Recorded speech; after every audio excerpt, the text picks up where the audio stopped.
Hi mga mare kung tunay, medyo seryosong vlog ito dahil may big announcement ako sa inyo. Anyways, for today mare, mga bandang alas 11 nagpagupit ako. Sa bahay lang naman mismo. Dahil by Thursday ay magmamanila tayo. At after ko naman magpagupit, alam nyo na agad kung saan ako dumiretso. Syempre, saan pa ba kundi sa gym? Ayan, habang nga ginugupitan ako, bumuhos pa nga ang malakas na ulan. Pero kahit umuulan, tuloy pa rin ang laban. Gaya ko ngayon, despite of the negative comments na nare-receive ko regarding kay Ate Aira, like gatas na gatas siya sa mga contents namin, malala na yung mga jokes ko sa kanya, cringe na yung mga contents ko, tapos parang napipilitan na lang mag-content si Ate Aira kasi wala siyang choice. Alam niyo yung intention yung magpatawa, yung makatulong ng tao si Ate Aira, pero ako yung nagiging masamang tao. Prepared ako na may mga ganong comments palagi. Pero mare, nakakapagod din na everyday may mga nababasa kang ganon. Pinag-isipan ko to ng mabuti before ko siya gawin at sabihin sa inyo. Saglit. Ako lang ba na kapag every time na nag-aayos ako ng bag, ang daming perang nakakala. Every 3 weeks ko lang kasi siyang nililinisan mare dahil marami akong ginagamit na bag. Okay, back to the story. Hindi ko na ulit isasama si Ate Aira sa mga videos ko. And that is for sure mga mare. Dahil nakakapagod maging masama sa mata ng ibang tao. Nakakapagod na paggising ko pa lang at imbes na masaya ang araw ko, nakakalungkot dahil ganun agad ang nababasa ko. Nakakapagod maging kontrabida kahit hindi naman totoo ang mga nakikita nyo sa videos. Pinag-isipan ko talaga to ng malala mare. Actually, nag-seek muna ako ng advice sa kapatid ko. Dahil baka nag-overthink lang ako or baka dahil nadadala na rin ako sa emosyon ko. Pero ayun na nga, ayoko na talaga. Ayoko na gumising, na wala ka pang ginagawa, ikaw na agad yung masama. Pero walang magbabago sa amin ni Mami Aira. At kung concern kayo sa kanya, mas ako, mas kami, kasi kami ang kasama niya. Kaya rin ako pumunta dito sa gym mare. Kasi dito ko nare-release lahat ng stress, lungkot, disappointment, frustration, lahat-lahat ng negativity na nararamdaman ko. Minsan hindi na talaga ako nag-gym para magpapaya. Nag-gym ako para ma-release ko lahat ng negative thoughts ko. Nag-gym ako to reflect on myself. Nag-gym ako para mas gumaan ang pakiramdam ko. Gym lang din ang tinuring kong kaibigan. Dahil dito ako laging nagrarant na walang judgment. Nagrarant ka lang ng nagrarant habang nag-workout. Tapos after kong mag-workout, I feel so light. Nakapagpapawis na ako. Nakapag-release pa ako ng negative thoughts ko. All thanks to the gym. Pero totoo nga mare, hindi ko na isasama ulit si Ate Aira sa mga videos ko. Pero kahit ganun pa man, hindi nyo kailangang sabihin na dapat maging mabait pa rin kami kay Ate Aira. Lalo sa akin, na yung treatment dapat ganun pa rin. Pamilya na namin si Ate Aira mare. Sa sobrang dami naming pinagdaan, lahat ng family gathering namin kasama siya. Kaya wag kayong mag-alala. Kaya salamat sa mga sumuporta at salamat sa mga nakakaintindi sa jokes namin ni Mami Aira. At salamat na rin sa mga nagsosuporta at nagmamahal sa kanya. Ayun, napagod na lang si Bakla. Na nagiging kontrabida siya kahit wala namang ginagawa. Pero ganun talaga, na kahit gano'n ka kabuti, may mga masasabi pa rin ang mga tao sa'yo. Doon ako napagod. Pauwi na nga ako, nung bigla kong nakita to, ang laki ng binaba niya from 85 to 73. Kaso nung magpapagas ako, wala na raw. Kaya wala rin. Hindi rin ako nakapagpagas. Bye-bye at pasensya na kung napagod ako. Hi mga mare, good morning. Good morning kasi doon naman magi-start ang vlog, 'di ba? Ang ganda ng gising ko kasi makulimlim at medyo maulan. 'Di ba mare, may bagyo ngayon. Kaya mag-iingat po tayong lahat. 'Di ba? Ang sarap gumising pag ganito ang klima. Kaway-kaway sa mga estudyanteng naghihintay ng class suspension. I started my morning by drinking coffee. Habang chinichika ko ang ate kong sobrang busy. Ang dami niya kasing pa-order. Pati tuloy dito sa kitchen, walang space. Pero nalungkot ako nung may customer siyang hindi niya kinuha yung order niya. Buti na lang at mabait akong kapatid. To the rescue naman ako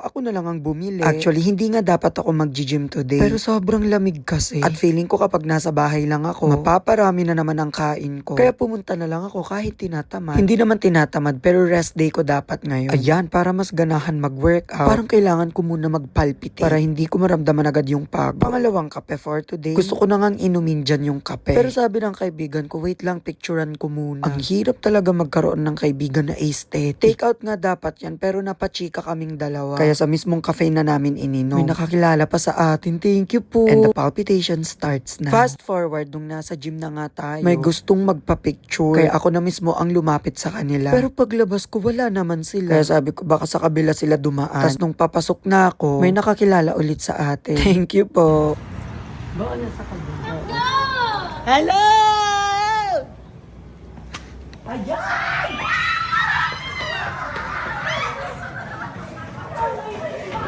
Sobrang saya ng puso ko dahil ito ang patunay na naa-appreciate nyo ako. Kaya please, mukhang mataray lang ako pero mabait naman ako. Magpa-picture lang kayo, lumapit lang kayo at kausapin nyo ako. Gaya na tong mga bata na to, napachika pa ako sa kanila. Alam nyo ba na kapag nagpapapicture kayo, mas kinikilig ako. By the way, naka-headset lang ako dyan pero walang music yan. Sabi pa nung bata, pwede po ako mag-bless sa inyo kasi finally nakita ko na kayo. After nga nung tatlong magkakaibigan, may lumapit ulit na dalawang cute na bata. Nahiya nga akong lumapit sa kanila. Kasi malala yung pawis ko, Mari. As in, agtid-tid talaga, girl. Siyempre, hindi ko na pinakita yung workout ko. Kasi pure cardio lang naman ang ginawa ko. Kaya fast forward tayo na kumakain ako. Nasanay na naman ako na onti lang yung kinakain ko. Kasi kung naalala nyo, nung sinelebrate namin yung birthday ng kapatid ko, Mari, nag-gain talaga ako ng 5 kilos. Pero after 3 consecutive days na nagwo-workout ako dito sa gym, nabawasan na naman siya ng 5 kilos. Ganun ako kalala mag-workout. At ganun din ako ka-dedicated na pumayat. Fast forward ulit kasi habang pauwi kami, nakatulog ako. Naalala ko, ang dami ko palang biniling libro noon. Pero ni isa doon hindi ko pa nababasa kasi mas prefer ko magbasa sa phone. Kaya ngayon, iisa-isahin natin silang tapusin. Ewan ko kung bakit mas feel kong magbasa sa phone kesa sa libro. Mare, kung may maire-recommend kayong story sa akin, please pa-comment naman ako. After naman magbasa para makapagpahinga ang aking mata, nanood naman ako sa laptop. At after neto, mag-iimpake na tayo. Please mga mare, invite nyo ako sa play nyo sa Manila, ha?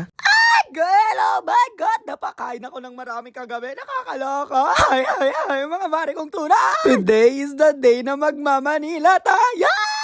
Pero wait lang, bakit nga ba ako nag-stress eating? Bakla, nirarason mo na namang stress eating yan kahit gutom na gutom ka talaga. At dahil sa sobrang busog, anong oras na akong nakatulog? Award! 5 a.m. na ako nakatulog, Mari. Kaya nagising ako, 11 a.m. na. Kanina naman paggising ko, I was expecting na umuulan. Hindi pala, sobrang init na. Kagabi, ang lakas naman ng ulan. Nakakatamad tuloy bumangon, pero kailangan. Pagbaba ko nga, nakaprepare na ang ating kape. Alam nyo na kung sinong gumawa. Pero bakit pagtikim ko kulang ng lasa? Gaya ng mood niya na kasi mangot siya.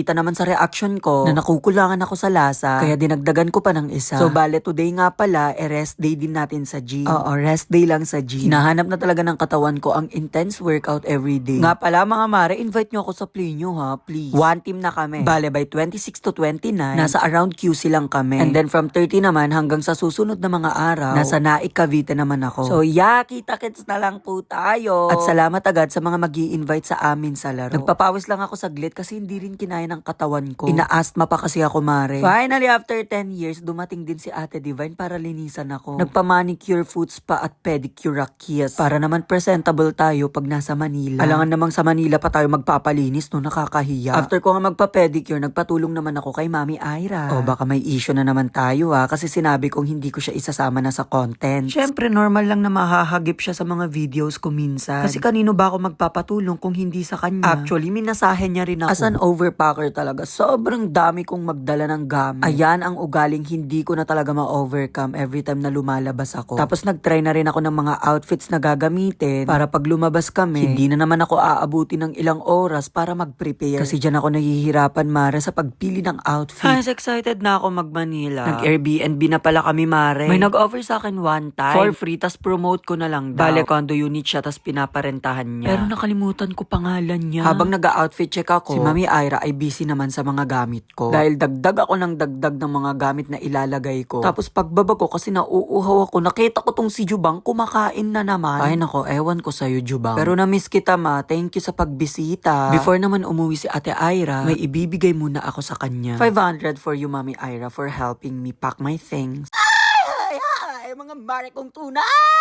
Ayan na nga at on the way na tayo sa terminal. Alas 9 na nga Mare ng gabi. Pero nandito pa rin kami. Siksikan pa nga. Dahil sobrang daming dala. Dito kaya magkatabi tayo. Pumwesto na ako sa likod para hindi tayo matalakan kay mama. Siya kasi ang naghatid sa amin. Mas okay na nga yung tinatalakan kaysa yung walang nagtatalak. I love you mama. My gosh, don't video me. I'm sleeping. Cheres, fast forward na nga kasi hindi na ako nakapag-video pa. Kinine, yo, pinagbasi maday to yan. Hindi ubingak, nagdakkolan lang dayta. Tatakas lamot ladug nga na imilat lang. Totoo. Masarap ang kalamay pero hindi na worth it, Mare. 100 pesos ilang piraso na lang siya. Tas sobrang liliit pa. Hindi ko na nga rin namalaya. Nasa last na stopover na pala kami. Seasons, Pangasinan. Or Tarlac. Hindi ko alam basta dito. Ang daming bus. Feeling ko marami ring pog. Every time na nagbabas ako, ito lagi yung favorite na stopover ko. Kasi maraming pagkain dito. May lomi, may hotdog, may siomay, may lugaw. Pero for today, lomi-lomi lang tayo.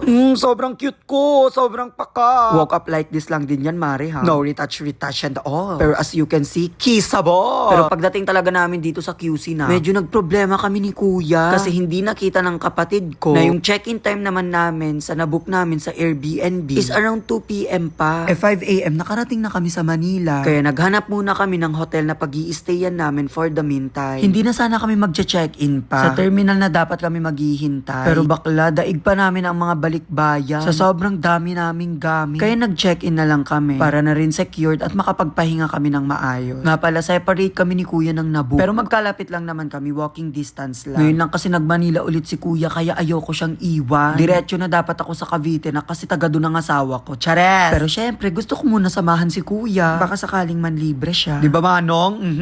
Pumunta lang talaga sa CR para i-check kung fresh. Okay pa naman so far. Nag-book na rin kami ng Grab papunta sa hotel na check-inan namin. O, di ba? Hindi lang gamit ang marami. Marami rin talaga kami, literal. Sobrang bilis nung bus na. Kaya paggising ko, ang sakit ng ulo ko.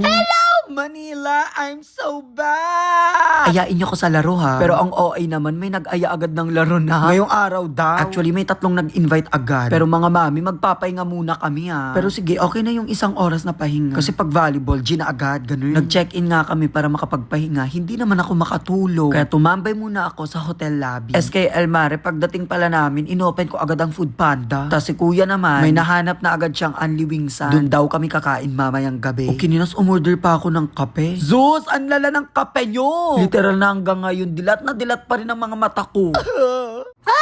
Mare kong turay. Paalis na nga kami sa unang condo na nabook namin. You heard it right, unang condo kasi magta-transfer tayo sa pangalawang condo. Ayan, may nakakilala pa sa atin. Thank you po. Tumambay muna kami ng almost 2 hours sa baba dahil ang check-in time namin sa pangalawang condo is 2 p.m. pa. So mga 12 noon pa lang dyan. Actually, magpapakavite na nga sana kami dyan. Pero sa bucket list namin ng kapatid ko, may isa pa kaming hindi nagagawa. Ayan, pa 2 p.m. na nung lumabas kami at sobrang lakas ng ulan, nakakaloka. Yung ulan na may kasamang hangin pa. From Victoria's to Deca Homes. Naloka kami kay kuyang driver. Maling entrance yung pinasukan niya. Ending, hindi kami napapasok bakla. Kaya ang dami naming bitbit tas sobrang lakas pa ng ulan. Wala kaming nagawa. Nagpaulan na lang kami. 1 star ka sa amin. Chares! Mabait naman si kuyang driver. Nasobrahan lang siya sa kape. Uuwi na dapat talaga si kuya sa probinsya. Pero dahil nga yung first 3 days namin dito sa Manila, hindi kami magkasama. 1 beses lang sa mall pa. Kasi 'di ba magkaiba kami ng pinag-check-in ng condo. Dahil nga marami rin kaming bitbit at kasama, kaya 2 condo yung kinukuha namin. So this time around, we made sure na nasa iisang building na lang kami. Imagine Mare, 2 rooms yung kinuha namin. Pero ending, nagstay din kami sa iisang kwarto lang. Pero syempre before everything, let's make a quick room tour sa mga nahanap namin sa Airbnb. Mga Mare, next time nga na mag-Manila ako, pa-recommend ako ng pwede naming i-rent. Yung mala penthouse sana ang atake. Chares. Oo, kasi nabubudol kami sa nakikita namin sa Airbnb. I was expecting pa naman for a perfect view, wala pala. Though mababait naman yung mga owners. So ito yung room namin. Tapos ito naman yung room nila kuya. Kompleto to, ang ganda. May lutuan, may ref na malaki at malamig din. Kasi Mare, yung ref sa unit namin, imbes na lumamig yung food, umiinit siya. So 2 to 6 p.m. nagpahinga muna kami. Kasi by 7 p.m. eto na, maglalaro na tayo. Naloka ako sa 1-2 na court, Mare. Pero okay na yun, at least makapaglaro tayo, 'di ba? Ayun na lang kasi ang hindi pa namin nagagawa ng kapatid ko, kaya pinush na namin. Tas imagine ang call time 7:30 until 12 a.m. na yung laro. At syempre kinakabahan ako dito kasi pag larong Manila, hindi mo maiiwasan yung mga malditang players talaga. Pero pagdating namin, sobrang gaan ng aura ng mga players at mababait sila. Hindi kami nahirapang mag-adjust. Highlights! May walang palo.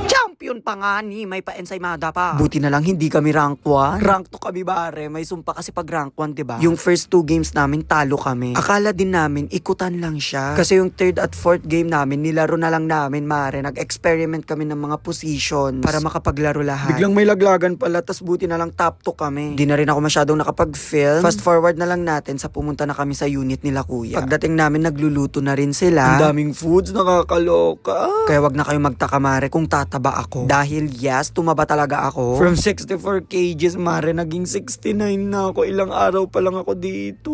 Pero okay lang, babawiin na lang natin yan. Kinabukasan, umuwi na rin si kuya. At ako naman ay nagpa-Cavite na. I miss you girls, nakakasepangs kayo, kaloka. 5 AM na rin kaming natulog dyan. Dahil sinulit talaga namin yung oras na magkakasama kami. Nasa naik na ako, anes na, play na! Let's G!